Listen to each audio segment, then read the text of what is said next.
හරි පළවෙනි තියෙන්නේ introduction to business ethics. ඒ කියන්නේ business ethics මොකක්ද කියලාම මේකෙදි කියන්නේ ඒ මේකේ කියනවා define ethics and business ethics. ඒ කියන්නේ ethics කියන්නේ මොනවද? ව්‍යාපාරවල ethics කියන්නේ මොනවද? ethics කියන්නේ සිංහලෙන් ගත්තොත් එහෙම ආචාර්ය ධර්ම. එතකොට ඒ මොනවද කියලා ඉස්සෙල්ලම අපි නිර්වචනය කරගන්න විදිහ තියෙනවා. ඊට පස්සේ comprehend the importance of business ethics. ඒ කියන්නේ business ethics වල තියෙන importance එක වැදගත්කම මොනවද කියලා මේ විස්තර කරගන්නවා. ඊට පස්සේ explain the historical foundations and evolution of business ethics. ඒ කියන්නේ business ethics වල history එක. ඉතිහාසය කොහොමද business ethics කොහොමද evaluation එක වුනේ කියන්නේ විකාශනය වුනේ කොහොමද කියන එක මේ පාඩමේදී මේ හඳුනා ගන්න. මේකේ තියෙන්නේ මේ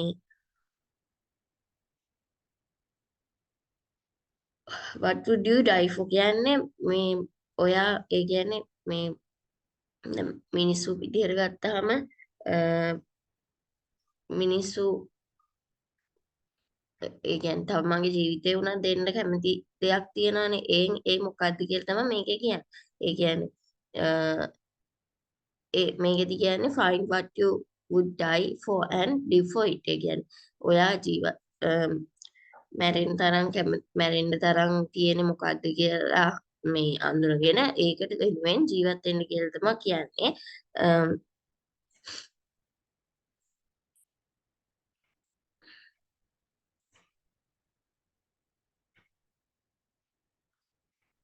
මේකේ තියෙන්නේ අර මිනිස්සුන්ගේ දැන් එහෙම තියෙන ඒවා වෙනස් දැන් මේ දෙකේම තිබ්බේ නෑ එක එක මිනිස්සු එක එක දේවල් වලට තමයි එහෙම මේ මැරෙන්න තරම් කැමති වෙන්නේ. ඒවා වෙනස්නේ. එතකොට ඒක තමයි මේ පාඩමට ආරම්භයක් විදිහට දීලා තියෙන මේ sayings එහෙම ඒ ටික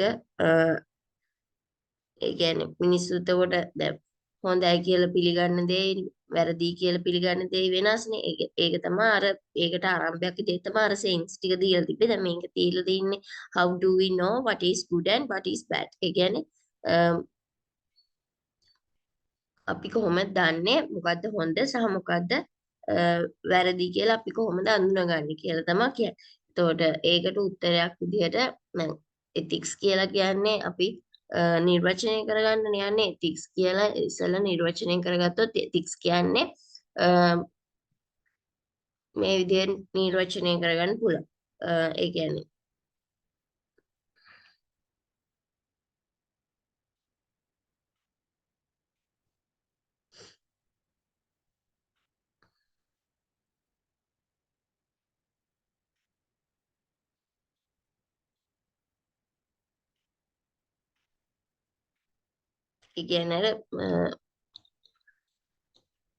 කෙනෙක්ගේ morality එක responsibilities decision and actions taken by any organization from lowest level to highest position. ඒ කියන්නේ business ethics කියලා කියන්නේ කෙනෙක්ගේ morality එක. ඒ කියන්නේ morality එක කියන්නේ දැන් තමන්ව පෙන්වන්න හොඳයි කියලා පෙන්වන්න කොහොමද එයා ඒක පාවිච්චි කරන්නේ මොනවද එයා පාවිච්චි කරන්නේ මොනවද එයා හොඳයි කියලා කියන්නේ ඒ විදිහට එයා පිළිගන්න දෙයක් තියෙනවානේ business ethics කියන්නේ ethics කියන්නේ එතකොට තමන් හොඳයි කියලා මොනවද පිළිගන්නේ ඒ ටික තමයි ethics කියලා කියන්නේ ඒ වගේ ඒවා තමයි ethics කියලා කියන්නේ. එතකොට මේ විදිහෙන් ethics නිර්වචනය වෙන්නේ. එතකොට ඒක අඳුනගන්න තමයි මේ ways of understanding what is good and what is bad. ඒ කියන්නේ එක එක මිනිස්සු එක එක දේවල් හොඳයි මේක හොඳයි මේක නරකයි කියලා සමහර ඒවා ඩිෆයින් කරලම තියෙනවා. කියන්නේ වැඩිහිටියන්ට සලකන එක උදව් කරන එක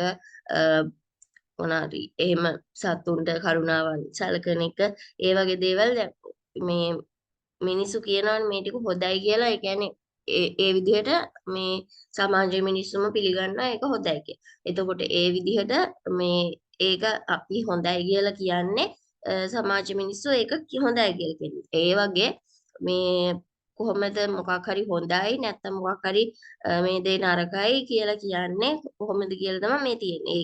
ඒක අපිට කියන්න පුළුවන් by thinking themselves. ඒ කියන්නේ සමහර මිනිස්සු මේ මොකක් හරි කරන්න ගියාම හිතනවා මේ දේ Tamanට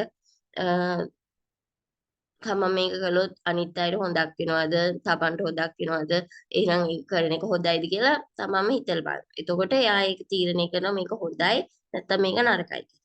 ඊට පස්සේ ආයෙ තියෙනවා ඇඩල්ට්ස් ඔපිනියන්ස්. ඒ කියන්නේ වැඩිහිටියෝ කියලා දීලා තියෙනවා මේක හොඳයි මේක නරකයි කියලා. එයාලා එතකොට ඒක පිළිගන්නවා මේක හොඳ දෙයක් නැත්නම් මේක නරක දෙයක් කියලා.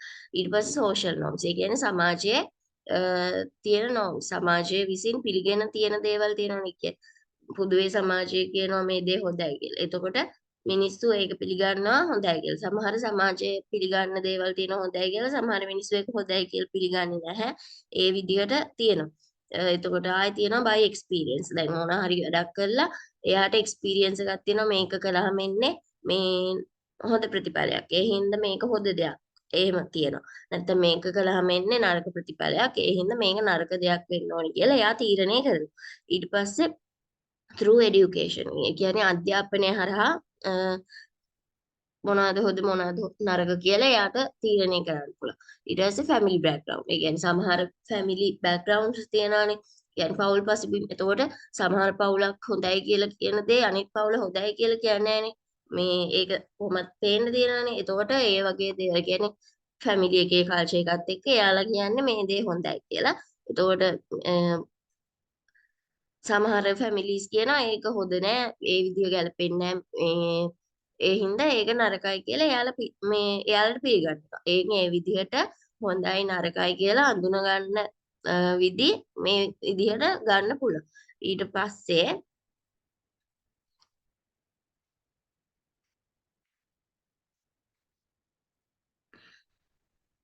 මේකේ තියෙන නිර්වචන ටිකක් what is good life ඒ විදිහට ඒ ටික පොඩ්ඩක් බලන්න පුළුවන්. එතකොට ඊට පස්සේ තියෙන trolley problem. trolley problem එක කියන්නේ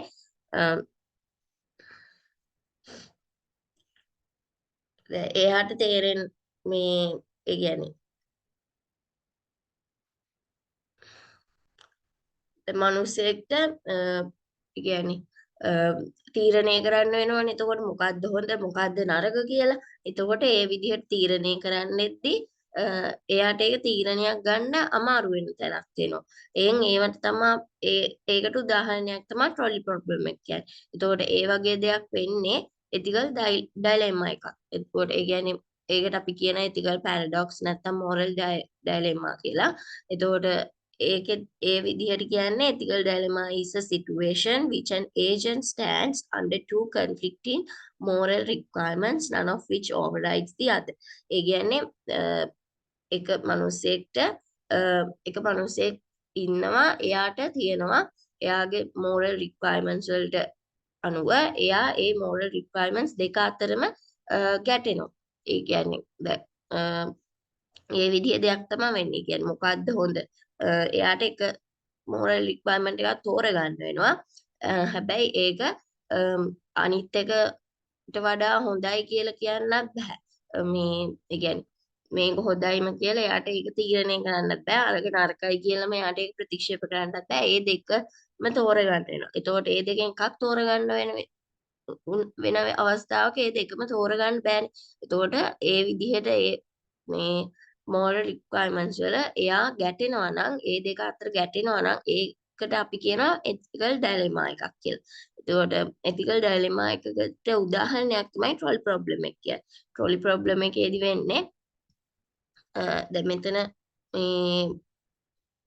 මෙතන මේ ට්‍රේන් එකක් එනවා කියමුකෝ. එතකොට ට්‍රේන් එකේ මේ තමයි ට්‍රේන් එක. එතකොට trolley problem එක කියන්නේ මේ ඔයා තමයි මේ රේල් ගේට් එක මෙතන රේල් ගේට් එකක් තියෙනවා. මේ රේල් ගේට් එක ඔයාට තමයි පාලනය කරන්න දීලා තියෙන්නේ. එතකොට මේ ට්‍රේන් එක මේ පැත්තට ගියොත් මේ විදිහට දැන් මේ ට්‍රේන් එක මෙතනින් මේ රේල් ගේට් එක ඇරලා මේ පැත්තට ඉස්සරහටම ගියොත් මෙතන මේ රේල් ගේට් එකේ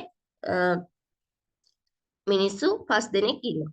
එතකොට මේ රේල් ගේට් එක ඇරලා මේ පැත්තට යන්න දුන්නොත් මේ මිනිස්සු 5 දෙනා මැරෙනවා කියනවා. එතකොට මේ රේල් ගේට් එක ඇරලා මේ පැත්තට යන්න දුන්නා කියන්නකො අනිත් පැත්තට. එතකොට මෙතන මිනිස්සෙක් ඉන්නවා. ඒ මිනිස්සයා මැරෙනවා. එතකොට දෙපැත්තෙම ඉන්න මිනිස්සු මොන පැත්තට ගියත් රේල් ගේට් එක කොයි පැත්තට ඇරියත් කොහොම හරි මිනිස්සු මිනිස්සු කණ්ඩායමක් හරි මිනිස්සෙක් හරි මේ මැරෙනවා. එතකොට දැන් හිතන්නකෝ මේ මනුස්සයා ඔයා හොඳටම දන්න කෙනෙක්. මෙයාලා ඔයා දන්නේ නැහැ. මේ කවුරු හරි ළමයි ටිකක් කියලා හිතන්නකෝ. එතකොට මේ ඉන්නේ ඔයා හොඳටම දන්න කෙනෙක්. නැත්තම් හොඳ විශේෂඥ වෛද්‍යවරයෙක්. ඒ විදිහට සමාජ පිළිගත් වැදගත් පුද්ගලයෙක් කියලා හිතන්න මෙතන ඉන්නේ. මෙතන ඉන්නේ හැම එච්චර පිළිගත්ත කට්ටිය පිළිගත්ත නෙවෙයි මේ මෙතන ඉන්නේ පොඩි ළමයි කට්ටියක්. ඒ කට්ටිය මේ රේල් ගේට්ටේ සෙල්ලම් කරගෙන හිටියා කියන්නකෝ. එතකොට මෙයාට මොකක් හරි ප්‍රශ්නයක් කළා කියන්නකෝ රේල් ගේට් එක ගාව ඉන්නේ කියන්නේ.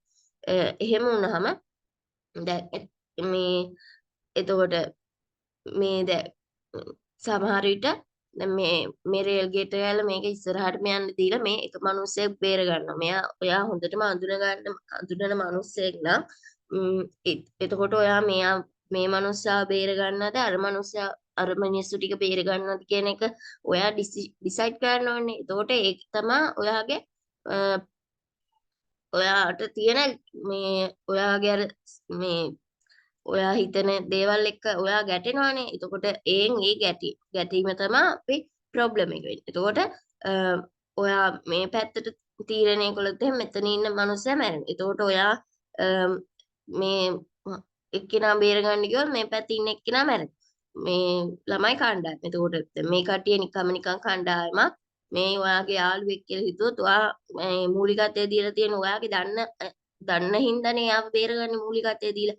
එතකොට ඒක එහෙමයි. ඊට පස්සේ මෙතන මේ ළමයි කණ්ඩායම දැන් ඔයා දන්න කෙනා කමන්නේ මෙයා යාළුවෙක්.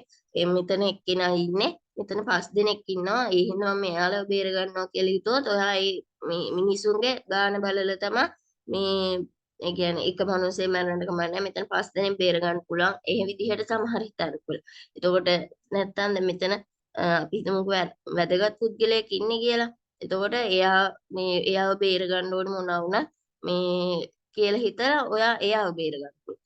ඒ විදිහට ඒ අවස්ථාවට මිනිස්සු හිතන විදිය වෙනස්නේ. එයා කැමති විදිහ ඒ විදිහට තමයි හිතන්නේ. එතකොට කාටවත් කියන්න බෑ මේ කට්ටිය බේර ගන්න ඕනේ. අර කට්ටිය මේ මිනිස්යාව මේ කට්ටිය දැන් මෙයා දුරන මිනිස්සෙන් නම් එයා කැමති යාව බේර ගන්න නම් එයා බේර ගන්නවා. එතකොට ඒ වුණාට එයාට ඒක මේ ප්‍රොබ්ලම් එක ගන්න කවුද බේරගන්නේ කියලා. ඒකට තමයි ට්‍රොලි ප්‍රොබ්ලම් කියන්නේ. එතකොට අපිට කියන්න බෑ ඒ වුණාට ඒකෙදි මෙයාව බේර ගන්න පුළුවන්, අරයාව බේර ගන්න පුළුවන් කියලා කාටවත් කියන්න බෑ මේ කවුද හරියටම බේර ගන්න ඕනි කියලා. එතකොට ඒක ඒ විදිහට ප්‍රශ්නයක් වෙන තමයි මේක ට්‍රොලි ප්‍රොබ්ලම් එක මේ එතිකල් ඩයිලෙමා එකක් වෙන්නේ. හරියට අපිට තීරණයක් ගන්න අමාරු හින්දා. මේ මොකක්ද හොද කියලා තීරණය කරන්න අමාරු හින්දා තමයි මේ විදිහට කියන්නේ.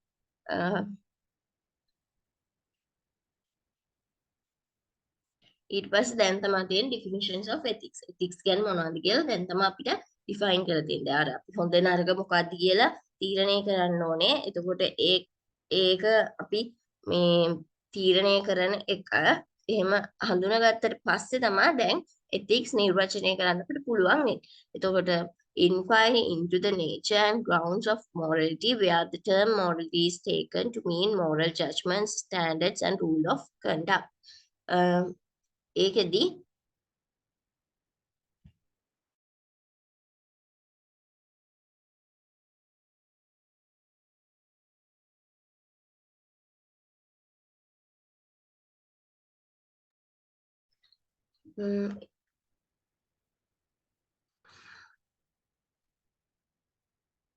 inquiry into the nature and grounds of morality where the term morality is taken to mean moral judgments, standards and rules of conduct. ඒ කියන්නේ moral judgments කියන්නේ මොනවාරි judgments කියන එක ගත්තොත් එහෙම ඉන්නේ සම්මත එතකොට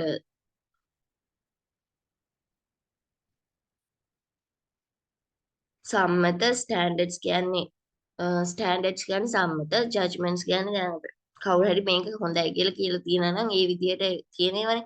ඒක rules කියන්නේ නීති වගේ දේවල්. එතකොට මේ මොන හරි එහෙම පිළිගෙන තියනවා නම් සදාචාර සම්පන්නයි කියලා morality කියන්නේ සදාචාර සම්පන්නයි කියන එක. එතකොට ස්වභාවයෙන්ම ඒක අපි සදාචාර සම්පන්නයි කියලා පිළිගෙන තියෙන judgments standards rules of conduct ඒවා අපි කියනවා ethics කියලා. ඊට පස්සේ the study and philosophy of human conduct with an emphasis on determining right and wrong. ඒ කියන්නේ මානව ක්‍රියාකාරකම් වල ඒ කියන්නේ මිනිසු කරන දේවල් වල study ඒ කියන්නේ ඉගැන්වීමක්. එතකොට with an emphasis on determining right and wrong. හොඳ නරක කොහොමද කියලා හඳුනගන්න ඉස්මතු කරලා හඳුනගන්න මිනිස්සු කරන ක්‍රියාකාරකම් වල ඉගැන්වීමක් නැත්නම් අධ්‍යයනය කිරීමක් ඒකකට අපි කියන ethics කියලා. The study of the general nature of morals and of specific moral choices, moral philosophy and the rules of standards governing the conduct of the members of a profession. ඒ කියන්නේ මේ ඔක්කොගෙම තියෙන ඉතින් අර moral සදාචාර සම්පන්නයි කියලා ඒක අපි කොහොමද ඒ අපි කරන දේවල් ඒ විදිහට සදාචාර සම්පන්නයි කියලා හඳුනාගන්නේ මොනවද ඒ තියෙන්නේ ස්ටෑන්ඩඩ්ස් මොනවද ඒ ටික තමයි මේ ඔක්කොගෙම කියන්නේ කොහමරි ethics කියන්නේ සදාචාර සම්පන්න විදිහට ජීවත් වෙන්න ඕනි කරන දේවල් තමයි ethics කියලා කියන්නේ. එතකොට business ethics ගත්තොත් four key players ලා හතරක් ඉන්නවා. The free market, the government, corporate leaders and the employees. එතකොට මේ ගැන පොඩ්ඩක් විස්තරයක් වෙලා බලන්න. කියන්නේ මෙයාලා key players ලා වෙන්නේ එතකොට මෙයාලා කොහොමද business ethics වලට බලපාන්නේ? එතකොට free market එක කියන්නේ වෙළඳපළනේ. එතකොට වෙළඳපළේ එතකොට business ethics කියන්නේ ව්‍යාපාර විසින් business ethics පිළිපදින්න ඕනේ. එතකොට නැත්තම් එහෙම ව්‍යාපාරයේ වෙන්න තියෙන අකටයුතුකම් ඒවා වැඩිනේ. කියන්නේ මේ පාරිභෝගිකයන් වෙන්න තියෙන ප්‍රශ්න ඒවා වැඩි වෙනවා. එතකොට government කියන්නේ රජය. එතකොට රජය කොහොමද මේ business ethics ඒවා පිළිපදින්න ඕනේ නැත්නම් එහෙම වෙන්නේ මුළු රටම මේක ප්‍රශ්නයක් නේ ඒ විදිහට. එතකොට corporate leaders කියන්නේ නායකයෝ. කියන්නේ corporate එකේ ඉන්න leadersලා. ඊට පස්සේ employees. business ethics කියන්නේ දැන් ethics කියන්නේ අර සමාජයේම පිළිගන්න දේවල්. එතකොට business ethics කියන්නේ ඒ business එක පිළිගන්න දේවල්. එතකොට business ethics එක පිළිගන්න ඕනේ ඒ විදිහට පිළිගන්න ඕනේ වගේ කියන four playersලා ඉන්නවා. ඒ කියන්නේ ප්‍රධාන පාර්ශව හතරක් කියලා තමයි මේකේ දීලා තියෙන්නේ. එතකොට ඒවට අපි business ethics business එකක් විදිහට ඒවට අපි අපේ මේ ethics පෙන්වන්න ඕනේ. ඉටු කරන්න. ඒක තමයි මේකේ කියන්නේ. එතකොට free market එකේ කියන්නේ ගනුදෙනුකරුවන්. එතකොට ගනුදෙනුකරුවන් ඉතින් free market එකේ ඉන්නේ ගනුදෙනුකරුවෝ. එතකොට යාළුවට අපි මේ ethically සලකන්න ඕනේ. ඊට පස්සේ government එකට කියන්නේ මාකට් එකට නම් එතකොට පුළුවන් මේ පාරිභෝගික විෂමාචාර කියලා කියන්නේ ඒවා හැම අඩු වෙන විදිහට මේ කියන්නේ කස්ටමර්ට ප්‍රොබ්ලම්ස් අඩු වෙන විදිහට ගුණාත්මක භාණ්ඩ සේවා සපයන්න ඒ දේවල් කරලා මේ අපිට පුළුවන් ඒ දේ කරන්න. ඊට පස්සේ ගවර්න්මන්ට් එකට නම් හරියට බදු ගෙවලා ඒ නීති රීති හරියට පිළිපැදලා ඒ විදිහට කරාම ඒ විදිහට එනවා. ඊට පස්සේ කියන්නේ ethically අපිට පුළුවන් ගවර්න්මන්ට් එකට මේ සපෝට් කරන්න. ඊට පස්සේ corporate leadersලා කියන්නේ business එකේ ඉන්න ආයෝජකයෝ එහෙමනේ business එකේ leadersලානේ. එතකොට එයාලට මේ විනෝදභාවයකින් කටයුතු කරලා එයාලගේ සම්පත් වලට පරිමාගයක් දෙන විදිහට කටයුතු කරලා ඒ විදිහට කළාම එයාලට ethically අපිට සපෝට් කරන්න. ඊට පස්සේ employees කියන්නේ සේවකයෝ. එතකොට සේවකයන්ට අවශ්‍ය සුබ සාධන කටයුතු දීලා එයාලගේ වැටුප් සාධාරණ දීලා ඒ ටික කළාම අපිට මේ employeesලා වෙනුවෙන් ethics මේ ඉටු කරන්න පුළුවන්. එතකොට ඒ දේවල් තමයි මේක කියන්නේ. කියන්නේ business ethics කාටද අපි මූලික වශයෙන් දෙන්න ඕනේ කියන තියෙන ප්‍රාර්ශව ටික තමයි මේ කියන්නේ. ඊට පස්සේ තියෙන්නේ discuss the importance of business ethics. කියන්නේ business ethics වල වැදගත්කම.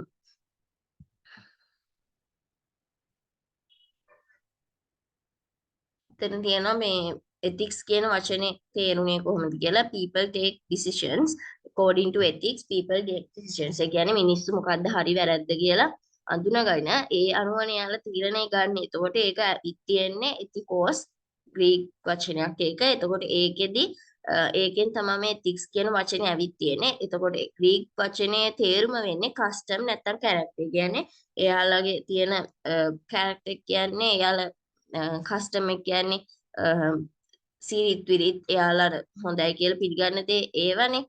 ඒකෙන් තමයි මේ ethics කියන වචනේ ඇවිල්ලා තියෙන්නේ කියලා තමයි ඒකේ තියෙන්නේ.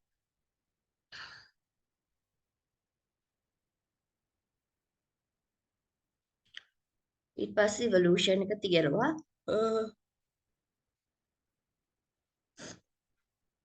ඒක ගත්තොත් එහෙම 1960 1970 1990 මේ විදිහට මේ ආටිකල් එකක් දෙයි. එතකොට ඒකේ තමයි මේ විදිහට තමයි තියෙන්නේ. ඊට පස්සේ මෙතන තියෙන්නේ ඒක මේ ෂෝට් කරලා තමයි මෙතන තියෙන්නේ. පොඩ්ඩක් කියවන්න නම්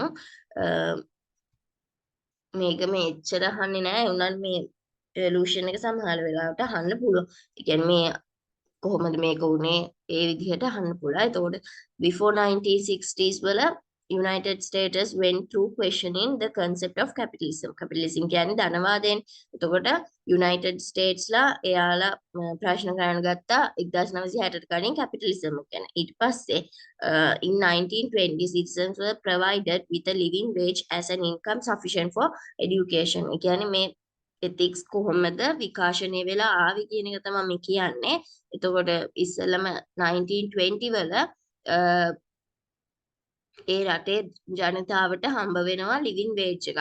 ඒ කියන්නේ ජීවත් වෙන්න සමාන වැටුපක් වගේ දෙයක් හම්බ වෙනවා ආදායමක් විදිහට sufficient for education. ඒක ප්‍රමාණවත් වෙන්නේ අධ්‍යාපනයේට recreations ඒ කියන්නේ විනෝදාත්මක වැඩසටහන් ඊට පස්සේ health and retirement ඒ කියන්නේ සෞඛ්‍යයට ඒ විදිහට ඇති තරමට මේ living wage එකක් හම්බ වෙනවා. Business were asked to check unwanted price increase and other practice that hurt for this living wage. ඊට පස්සේ business වලට කියනවා මේ දැන් මේ living wage එකට වඩා living wage එකට වැඩි වෙන නැත්නම් living wage එකට hurt කරන අනවශ්‍ය price increases තියෙනවානේ. ඒ කියන්නේ අවශ්‍ය නැති විදිහට price increase කරලා තිබ්බම මේ living wage එකෙන් ගන්න බෑනේ. එතකොට එයාලට ඒක අයින් කරන්න කියලා මේ කියනවා. එතකොට in 1930 New Deal came with specially blamed business for the country's economic woes. It was business was asked to work more closely with the government to raise family income. It was 1930 වල අලුත් deal එකක් එනවා specifically blame business for the country's economic woes. රටේ economic ගැටලු වලට කියන්නේ ආර්ථික ගැටලු වලට බිස්නස් වල තමයි බ්ලේම් එක එන්නේ. එතකොට ඊට පස්සේ කියනවා business was asked to work more closely with the government to raise family income. ඊට පස්සේ බිස්නස් එකක් බිස්නස් රජය එක්ක ගොඩාක් ක්ලෝස්ලි ඒ කියන්නේ ගොඩාක් සමීපව කටයුතු කරලා කටයුතු කරන්න කියලා ඒ කට්ටියගේ ෆැමිලි ඉන්කම් එක ඒ රටේ ජනතාවගේ ෆැමිලි ඉන්කම් එක රේස් කරන්න කියලා කියනවා. It was in 1950 New Deal evolved into a fair deal which defined civil rights and environment responsibility matters as ethical issues. ඒ කියන්නේ 1950 වල අලුත් ඩීල් එකක් එනවා fair deal එකක්. ඒ කියන්නේ සාධාරණ ගනුදෙනුවක් කියන්නේ එකනේ ඩීල් එකක් කියන්නේ. එතකොට civil rights and environmental responsibility. civil rights කියන්නේ මිනිස්සුන්ගේ අයිතිවාසිකම් පාරිසරික වගකීම් ඒවා ගැන හිතන ඒවා ethical ප්‍රශ්න විදිහට දකින fair deal එකක්. ඊට පස්සේ until 1960 ethical issues related to business were often discussed within the domain of theology or philosophy. Individual moral issues related to business were addressed in churches, synagogues and mosques. Religious leaders raised questions about fair wages, labor practices and the morality of capitalism. Again 1960 වෙද්දී ethical issues again මේ ගැටලු වලට ඒවා කතා කරන්න ගත්තා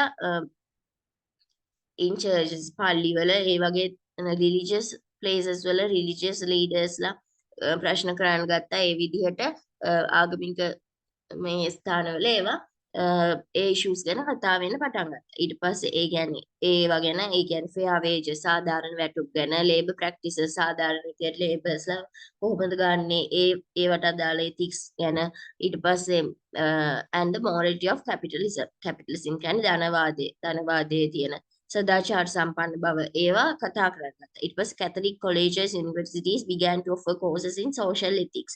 එයාලා courses පටන් ගත්තා. කියන්නේ Catholic colleges universities එයාලා social ethics සමාජ ආචාර ධර්ම කියලා එයාලා ඉගෙනන්න පටන් ගත්ත කියන එක නේ කියන්නේ course පටන් ගත්ත කියන්නේ. එහෙමයි. ඊට පස්සේ also develop ethic courses in their seminaries. again Protestants ලා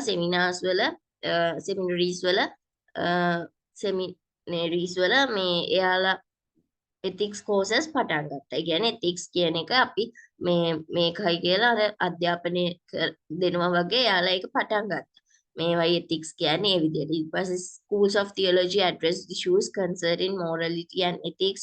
Religion applied its moral concepts to businesses, government, politics, family, personal life and all other life aspects. ඒ කියන්නේ අර ඔක්කොමලා ඒ ගැන කතා කරන්න ගත්තා. ආගමික වශයෙන් කතා කරන්න ගත්තා. ආගමික වශයෙන් මොනවද මේ business ethics වලට එන්න ඕනි කියලා ඒ විදිහට එයාලගේ තියෙන concepts business වලට තියෙන මේ government වලට politics වලට family personal life එකට එන්න ඕනි මොනවද කියලා හැම එයාලා කතා කළා. අධ්‍යාපනය දුන්න business ethics වලට එන්නේ මොනවද කියලා ඒ විදිහට තමයි කියන්නේ.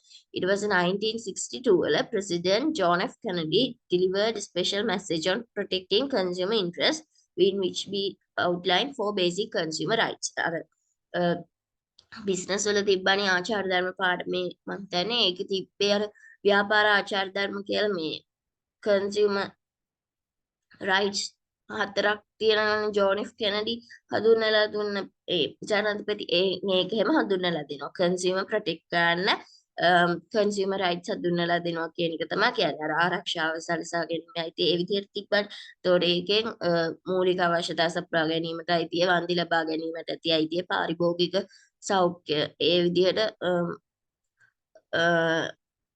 තිබ්බනේ හතරක් ඒව එහෙම හඳුන්වලා දෙන්නේ මේ කාලෙ 1962 වගේ කියලා තමයි කියන්නේ. ඊට පස්සේ after becoming Kennedy as the president told that business community that the US government responsibility was to provide citizens with some degree of economic stability, equality and social justice. Activities that could be destabilize the economy or discriminate against any class of citizens began to be viewed as unethical.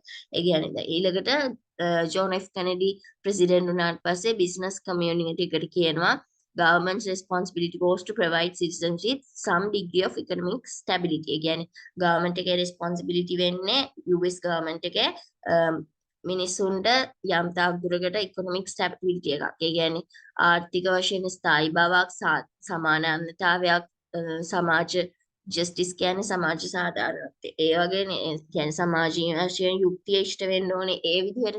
එතකොට ඒවා මේ යම් තාක් දුරකට මේ සිටිසන්ස්ලාට දෙන එක තමයි government එකේ රෙස්පොන්සිබිලිටි එක කියනවා. ඊට පස්සේ මේවා මේ activities that could destabilize the economy නැත්නම් discriminate against any class of citizens began to be viewed as unethical. ඒ කියන්නේ සිටිසන්ස්ලාට මොනවා හරි එහෙම ඒවා මේ ඩිස්ක්‍රිමිනේට් වෙන ඒවා ඒ කියන්නේ මේ ඒවට තර්ජනයක් වෙන විදිහේ ඒවට නරක දෙයක් වෙන විදිහේ දෙයක් මේ කරොත් එහෙම ඒවා මේ හඳුන ගන්න ගත්තා ඒවා එයාලා පෙන්න ගන්න ගත්තා ඒවා unethical කියලා. ඒ විදිහට මේ ඒ කාලේ වුණා. ඊට පස්සේ business ethics developed as a field of study in the 1970s with the foundation laid by the theologians and philosophers by suggesting certain principles could apply to business activities. Business professors began to teach right about CSR. Philosophers increased their involvement by applying ethical theory and philosophical analysis to structure the discipline of business ethics. Again, business ethics develop වෙනවා 1970 දී field of study කියන්නේ අධ්‍යාපනික ක්ෂේත්‍රයක් විදිහට ඒ කියන්නේ business ethics ගැන අධ්‍යාපනය ලබන්න ඕනේ ක්ෂේත්‍රයක් විදිහට business ethics develop වෙනවා. ඒ කියන්නේ ඒක foundation වෙන්නේ මේ theologians ලා philosophers ලාගේ foundation එකත් එක්ක ඒ කට්ටිය suggest කරනවා certain principles could apply to the business activity සමහර principles මේ business activities වලට ව්‍යාපාර වලට දාන්න පුළුවන් මේ principles තියෙනවා ඒවා ගැන suggest කරනවා business professors began to teach and write about CSR ගැන කියන්නේ corporate social responsibility තමයි CSR කියන්නේ ඒවා ගැන උගන්වන්න පටන් ගන්නවා එයාලා ඒවා ගැන ලියන්න පටන් ගන්නවා ඒ විදිහට ඊට පස්සේ increase involvement by apply ethical theory and philosophical analysis structured the discipline of business ethics වලට එයාලගේ තියෙන මේ analysis කරන්න පටන් ගන්නවා ethical theory එක apply කරන්න කොහොමද කියලා එයාලගේ ඒක involvement එක වැඩි කරන්නේ කොහොමද කියලා එයාලා analyze කරන්න පටන් ගන්නවා ඒ විදිහට එයාලා ඒක develop කරනවා ඊට පස්සේ conferences held and centers were established to discuss social responsibilities and ethical issues of business after realizing business should directly address to business ethics ඒ කියන්නේ conferences තියෙනවා ඊට පස්සේ social responsibilities, ethical issues, business after realizing business should directly address to business ethics. Again, ඒකෙදි කියනවා business කිව්වහම business ඍජුවම business ethics address කරන්න ඕනේ කියලා මේ ඒ කට්ටියක මේ සාකච්ඡා කරනවා. ඊට පස්සේ President Jimmy Carter attempted to focus on personal administrative efforts to uphold ethical principles in government එකේ ethical principles uphold කරන්න එයාගේ පරිපාලන කටයුතු වලදී uphold කරන්න personal ඒවා uphold කරන්න එයා උත්සාහ කරනවා ඊට පස්සේ however only limited efforts were made to describe how the ethical decision making process worked through major ethical issues and had emerged by the end of 1970 academic researchers sought to identify ethical issues and how to act by the business කොහොමරි මේ limited efforts තමා describe කරලා තිබ්බේ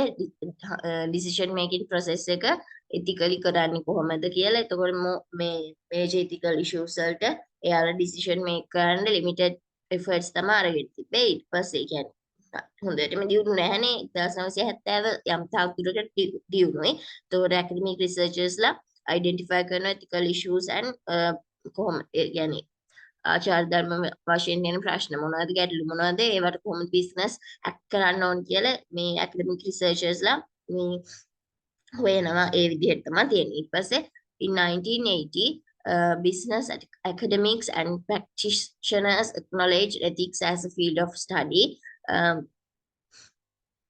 business ethics prominent concern with leading companies establishing ethics and social policy committees leading companies වල ethics establish කරනවා ඊට පස්සේ යාලා ඒකට social policy committees දාගන්නවා ඒ විදිහට අර leading companies එයාලා ප්‍රධාන වශයෙන්ම concern එකක් දුන්නා කියලා තමයි කියන්නේ business ethics ගැන ඊට පස්සේ 1980 වල industry initiative on business ethics and conduct was developed to guide corporate support for ethical conduct drafting the principles for business ethics guide in 1986 then established a method to discuss best practices and working tactics to link organization policies to successful ethical compliance ඒ විදිහට 1986 establish කරන best practices and working tactics ඒ කියන්නේ හොඳම මොනවද practices සහ මේ වැඩ කරද්දී තියෙන උපාය මාර්ග විදිහට යාලා organization policy එකත් එක්ක link කරලා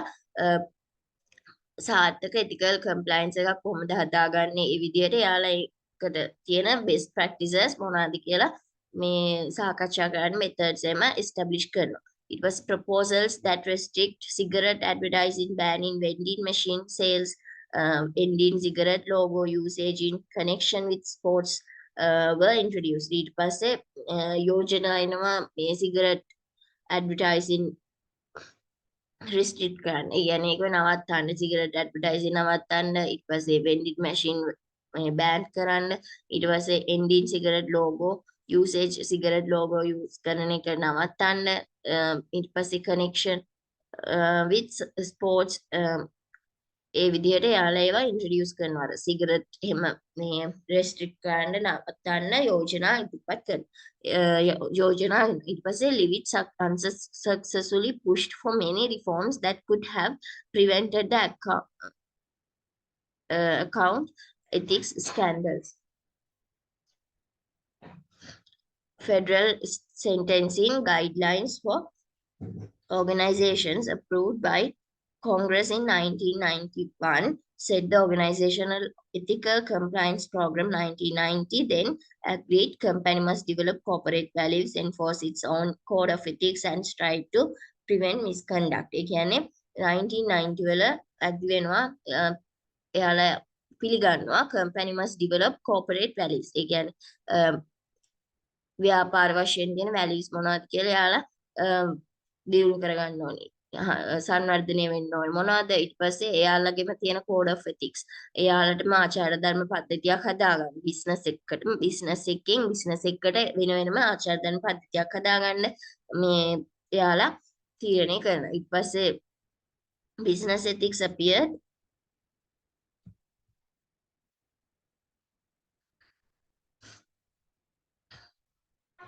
become more institutionalized in 1990s. Institutionalized ඒ කියන්නේ ආයතනික වශයෙන් වඩාත් වැදගත් විදිහට business ethics appear වෙන්න ගන්නවා 1990s වල. ඊට පස්සේ new evidence emerged in the early 2000s. More than a few business executives managers hadn't fully embraced the public desire for high ethical conduct as the abuse released increased in public political demand to improve ethical standards in business. Congress in 2002 passed Sarbanes-Oxley Act. Act හඳුන්වලා දෙනවා. Act කියන්නේ 50නේ to address the loss of confidence in financing reporting.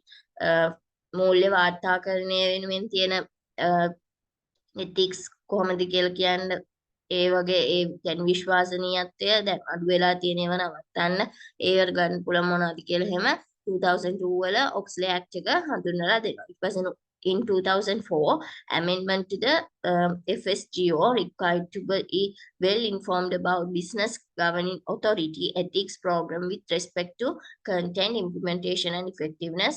The Sarbanes-Oxley Act and the FSGO has instituted the need to discover and address ethical and legal risk. ඒ කියන්නේ 2000න් පස්සේ ඒවට ගැලපෙන acts හඳුන්වලා දෙනවා 50 හඳුන්වලා දෙනවා මූල්‍ය වාර්තාකරණයේ තියෙන ethics ගැන වැඩි අවධානයක් යොමු කරනවා ඒ ටික තමයි තියෙන්නේ.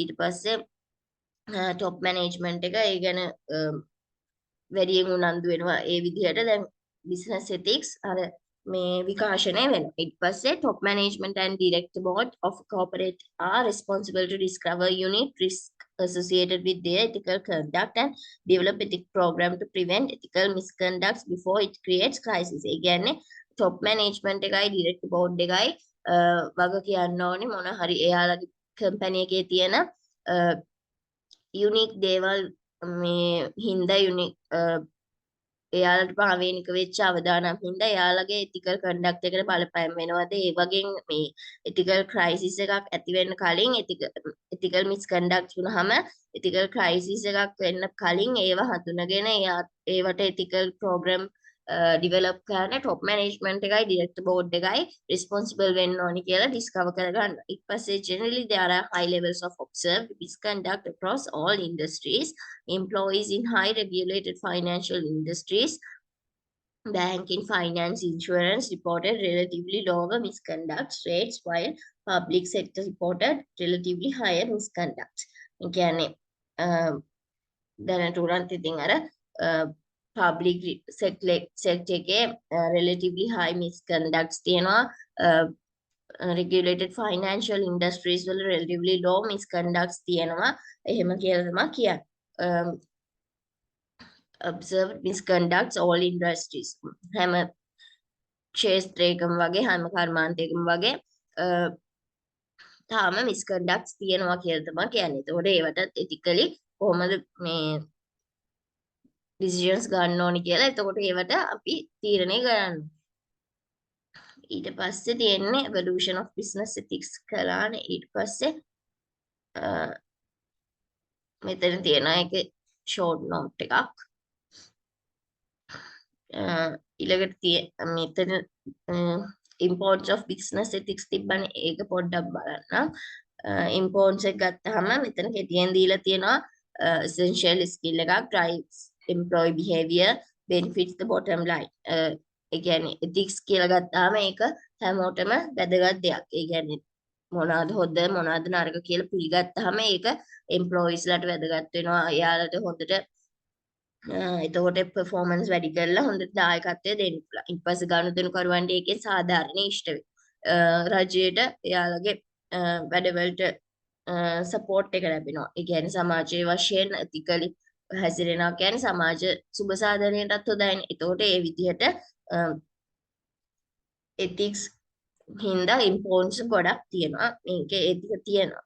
මේ ඒකත් ආටිකල් එකක් දෙයි. එතකොට ඒක ෂෝට් නෝට් එකක් තමයි මෙතන තියෙන්නේ. ඒ විදිහට මේ ගන්න පුළුවන්. එතකොට බිස්නස් එකකට ගත්තාම ethics වැදගත් වෙනවා. මේ එයාලගේ ඇඩ්වර්ටයිසින් වලටත් දැන් ethics පාවිච්චි කරනවා. ඒ විදිහට මේ ethics ඉම්පෝර්ටන්ට් වෙනවා.